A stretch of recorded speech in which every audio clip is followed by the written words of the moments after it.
Hi friends, இதுதான் நாங்கள் காரைக்குடியில் தங்கியிருந்த விடுதி. நல்லா இருக்குது, ரொம்ப அருமையாக இருக்குது. நல்ல ஃபெசிலிட்டிஸ் நல்லா பண்ணி கொடுத்துருந்தாங்க. எல்லாருமே நல்ல டைப்பாக இருந்தாங்க.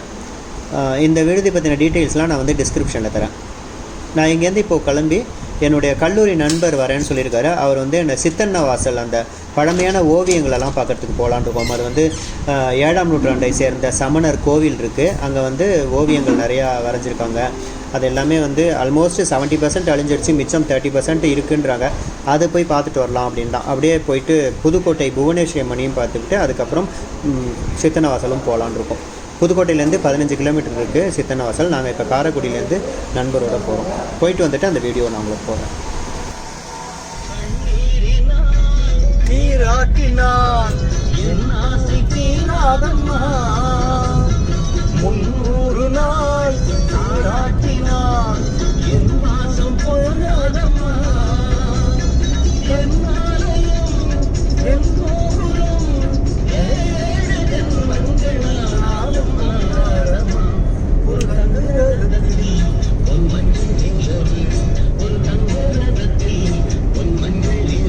ஆட்டாங்குடல் வத்தல் ஒரு பாலிய ஸ்நேகிதரோட சின்ன வயசில் சாப்பிட்ட அந்த ஒரு ஸ்நாக். ஒரு ஸ்கூல்லேருந்து வீட்டுக்கு போகிற வரைக்கும் இதை சாப்பிட்டுட்டே போவோம். அது இங்கே கிடச்சிது. பன்னீர் சோடா குடிச்சிட்டு இந்த ஆட்டாங்குடலையும் வாங்கி சாப்பிட்டு போயிட்டே இருக்கோம். லெஃப்டில் போகணுமா? ஆச்சு வரும். நாங்கள் இப்போ சித்தன்ன வாசல் நோக்கி போயிட்டுருக்கோம்.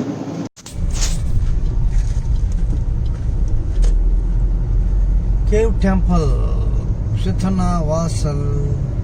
சித்தன்ன வாசலின் ஓவியமே. இந்த என்ட்ரன்ஸ்லேருந்து ஒரு 1.5 கிலோமீட்டர் உள்ளே போனோம். நாங்கள் அங்கே வந்து கண்டிப்பாக புகைப்படம் எதுவுமே அலௌடு இல்லைன்னு சொல்லிட்டாங்கன்றதுனால அதை பற்றி சின்ன சின்ன விஷயங்கள், அதாவது நான் படித்து தெரிஞ்சுக்கிட்டதை மட்டும் உங்கள்கிட்ட ஷேர் பண்ணுறேன்.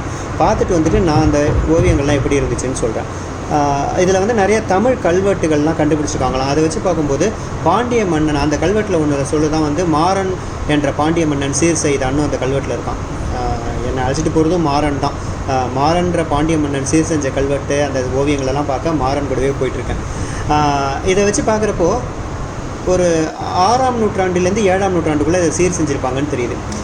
இது வந்து 625லேருந்து 640 வரை ஆட்சி செஞ்ச சேந்தன் மாறன்கிற மன்னனோ இல்லைனா 640லேருந்து 70 வரை ஆண்ட அரிகேசரி காலத்துலேயும் அதை வந்து பண்ணியிருக்கிறதா நம்ம வந்து கெஸ் பண்ணலான்ட்டு வரலாற்று ஆய்வாளர்கள் சொல்கிறாங்க.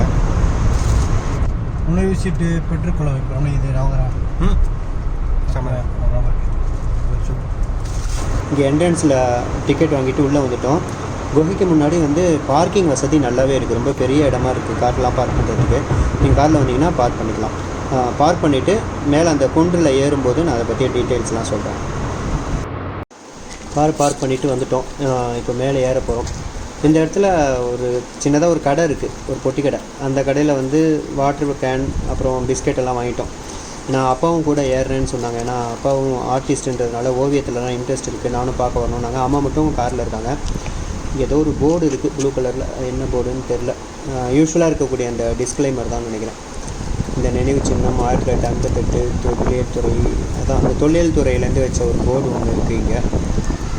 அதான் இந்த இடம் நல்ல பெரிய இடமா இருக்குது. சுற்றி ஃபுல்லாக ஒரு பெரிய கிரவுண்டே இருக்குது இங்கே. அந்த கிரவுண்டில் கார்லாம் பார்க் பண்ணிக்கலாம். இந்த கடையில் தான் நாங்கள் வந்து வாங்கினோம். எல்லாம் அந்த சின்ன கடையில் வாங்கிட்டு அப்பா நிற்கிறாங்க. ஏறிட்டு இப்போது மேலே போகும்போதே நான் வந்து உங்களுக்கு நான் படித்தேன்னு சொன்னேன், காரில் வரும்போது சொல்லிட்டு இருந்தேன் இல்லையா, அந்த விஷயத்தை கண்டினியூ பண்ணுறேன். இங்கே இருக்கக்கூடிய சிற்பங்கள் வந்து இதில் கல்வெட்டு நிறையா கண்டுபிடிச்சிருக்காங்க. அதில் வந்து தமிழ் கல்வெட்டு நிறையா இருக்குதுன்னு.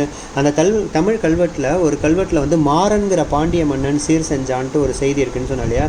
அதை வச்சு இவங்க என்ன கெஸ் பண்ணியிருக்காங்க அப்படின்னா, கிபி 625லேருந்து 640 வரை ஆட்சி பண்ண சேந்தன் மாறன்கிற ஒரு மன்னனோ இல்லைனா 640லேருந்து 670 வரை ஆட்சி செஞ்ச மாரவர்மன் அரிகேசரி காலத்துலேயும் இந்த ஓவியங்கள் வந்து சீரமைக்கப்பட்டிருக்கிறதா சொல்கிறாங்க. இதில் ஒரு 70% ஓவியங்கள் வந்து அழிஞ்சு போச்சான். 1990 தான் இந்த தொல்லியல் துறை கட்டுப்பாட்டில் எடுத்து இந்த ஓவியங்களெல்லாம் சீர் பண்ணியிருக்காங்க. இதில் வந்து ஒரு பெரிய இயற்கையாக அமைஞ்ச ஒரு குன்றோட உச்சியில் 17 கல் படுக்கைகள் இருக்குது. அந்த குன்றுக்கு வந்து 7 அடி பட்டம்னு பேர். 7 படி தாண்டி போகணுன்றதுனால அந்த பேர் வந்திருக்கு. அந்த கல்படுக்கைகள் இப்போ போய் பார்க்க முடியாதுன்னு நினைக்கிறேன். நாங்கள் ஓவியங்களை மட்டும் பார்க்க முடியும். இந்த கல்படுக்கையில் தான் அந்த தமிழ் கல்வெட்டுலாம் இருக்குது. இது வந்து சமண துறவிகள் வந்து பாடம் சொல்லி கொடுத்த இடம்னு சொல்கிறாங்க. அங்கே வந்து தங்கி படிப்பாங்கன்றதுனால அங்கே கல்படுக்கைகள்லாம் இருக்குது. அதில் வந்து ரொம்ப பெரிய பெரிய கல்படுக்கைகள்லாம் நிறைய தலகாணியோடு இதை ரொம்ப அருமையாக வடிவமைச்சதாகவும் சொல்கிறாங்க. ஸோ மேலே ஏறி பார்ப்போம். பார்த்துட்டு நான் உங்களுக்கு என்ன எல்லாம் ஃபுல் டீட்டெயில்ஸ் சொல்கிறேன். அந்த ஓவியங்கள் எப்படி இருந்ததுன்னு என்னுடைய அபிப்பிராயம் சொல்கிறேன்.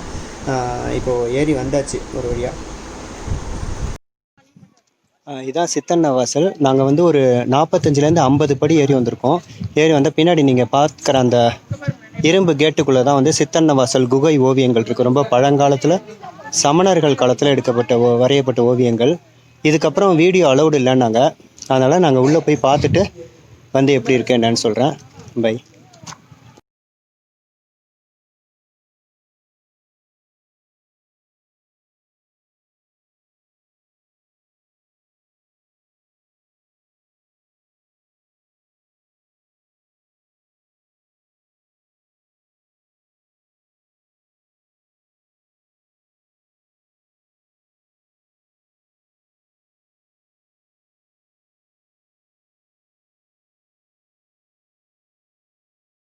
நான் உங்களுக்கு காமிச்சேன் இல்லையா, அது வந்து ரொம்ப சாம்பிள் இமேஜஸ் தான், கம்மியாக நெட்லேருந்து எடுத்து காமிச்சிருக்கேன். நீங்கள் அங்கே போனால் தான் நிறையா ஓவியங்களை உங்களை நேராக பார்க்க முடியும் உங்களால். இதில் சாம்பிளுக்கு வந்து நீர் பறவைகள், அன்னம், யானைகள், ஆடல் மங்கைகள், அப்புறம் வேட்டையாடும் வீரன், நீர்நிலை, அதில் தாமரைப்பூக்கள் பூத்திருக்கிறது. எனக்கு ரொம்ப பிடிச்சது அதுதான். ஒரு மொட்டிலேருந்து ஆரம்பித்து ஒரு தாமரைப்பூ ஃபுல்லாக பூக்கிற வரைக்கும் இருக்கக்கூடிய எல்லா படிநிலையும் தத்ரூபமாக வரைஞ்சிருக்காங்க. இது எல்லாமே வந்து அந்த காலத்தில் சமண துறவிகள் எப்படி வாழ்ந்திருப்பாங்கன்னு அவங்களுடைய வாழ்வியல் முறைகளை பற்றி நம்ம கற்பனை பண்ணுறதுக்கு ஒரு வசதியாக இருக்குதுன்னு சொல்லலாம். இதில் ஒரு விஷயம் வந்து அங்கே ஒரு கைடு ஒருத்தர் இருக்கார், அருமையாக அவர் வந்து எக்ஸ்பிளைன் பண்ணார். அவர் பேர் சின்னத்தம்பி.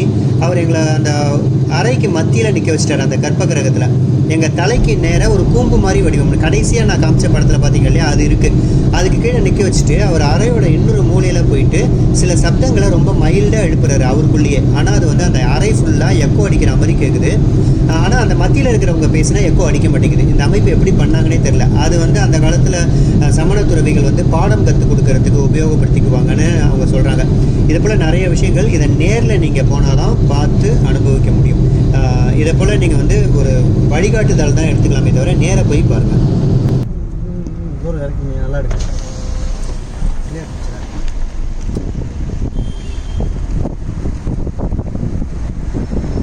பெயிண்ட்லாம் அடிச்சு வச்சுருக்காங்க.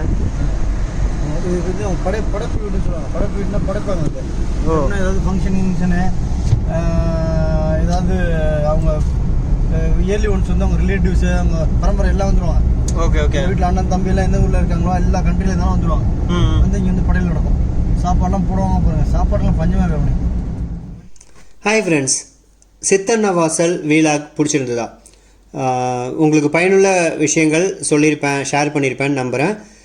நீங்கள் நேராக வந்து இதை போன்ற பாரம்பரியம் மிக்க இடங்களெல்லாம் பாருங்கள். ஏன்னா ஏற்கனவே 70% வந்து சீரழிஞ்சு போச்சு, மிச்சம் 30% தான் இருக்குன்றாங்க. இன்னும் காலப்போக்கில் எவ்வளோ வந்து அது காலம் கொண்டு போகுமோ தெரியாது. அதனால் நேரம் கிடைக்கும்போது இதை போன்ற பழமை வாய்ந்த இடங்களெல்லாம் வந்து நேரடியாக பார்த்து நீங்கள் அனுபவித்தால் மட்டும்தான் அதை பற்றின முழுமையான விவரங்கள் உங்களுக்கு கிடைக்கும். நான் வந்து இந்த காரைக்குடியை சுற்றி இந்த நீங்கள் இப்போ பார்த்துட்ருக்கீங்க இல்லையா, பிரம்மாண்டமான பங்களாக்கள், பழங்காலத்து செட்டிநாட்டு வீடுகள்லாம் தனியாக ஒரு கவரேஜ் பண்ணியிருக்கேன்.